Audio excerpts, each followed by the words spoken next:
মুর্দাবাদ মুর্দাবাদ মুরাদ গগৈ মুর্দাবাদ মুর্দাবাদ মুর্দাবাদ জয় মুর্দাবাদ মুর্দাবাদ মুর্দাবাদ জয় মুর্দাবাদ মুর্দাবাদ মুর্দাবাদ মুর্দাবাদ মুর্দাবাদ মুর্দাবাদ মুর্দাবাদ। এক কংগ্রেস কর্মী হিসাবে যেভাবে সংগঠন তথা দিল্লি এবং প্রদেশ নেতৃত্ব যেভাবে কমিটি এবং বিপিএল লেভেল বুথ লেভেল যেভাবে সার্ভে ওনারা করিয়েছেন, প্রতিটি সার্ভে সন্দীপ দাসের নাম এসেছে এবং দিল্লির নেতৃত্ব এবং প্রদেশ নেতৃত্ব এবং ডিস্ট্রিক্ট নেতৃত্ব পুরো সার্ভে করেছিল এবং ওরা মতামত নিয়েছে।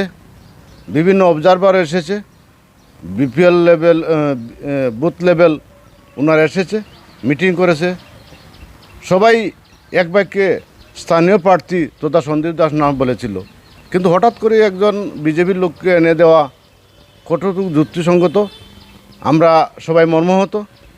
আমাদের প্রার্থী উনি মর্মাহত যে লাস্ট পর্যন্ত যে কাঠিগোড়াকে এত বিপর্যয়ের দিকে ঠেলে দেওয়া আমরা মানছি না এবং দীর্ঘদিন থেকে বাইরে প্রার্থী ঠেলে দেওয়া হচ্ছে। তাই এই নির্বাচন, এই সংগঠন তথা দিল্লির নেতৃত্ব যেভাবে সিদ্ধান্ত নিয়েছে এটার তীব্র আমরা বিরোধিতা করছি। এখানে কার্যালয়ে বিভিন্ন যুব কংগ্রেস, বিভিন্ন এনএসআই সংগঠন ওরা মন ধরে রাখতে পারেন নাই যে ক্যান্ডিডেটের পক্ষে এত কেটেছে, ওনার বহিঃপ্রকাশ ঘটেছে, ওনাদের ক্ষোভের বহিঃপ্রকাশ ঘটেছে, এটাই বলতে পারে।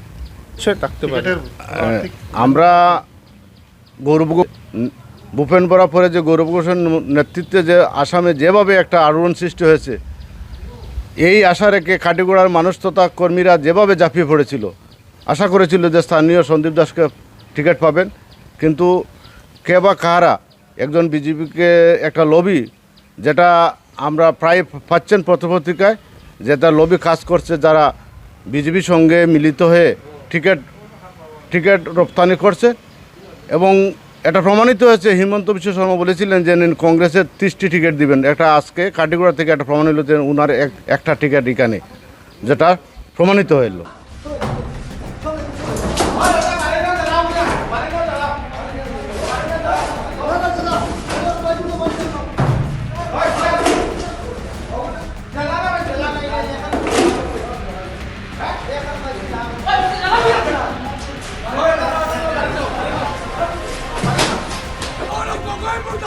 মুর্দাবাদ মুর্দাবাদ মুরাদ গগৈ মুর্দাবাদ মুর্দাবাদ মুর্দাবাদ জয় মুর্দাবাদ মুর্দাবাদ মুর্দাবাদ জয় মুর্দাবাদ মুর্দাবাদ মুর্দাবাদ মুর্দাবাদ মুর্দাবাদ মুর্দাবাদ মুর্দাবাদ মুর্দাবাদ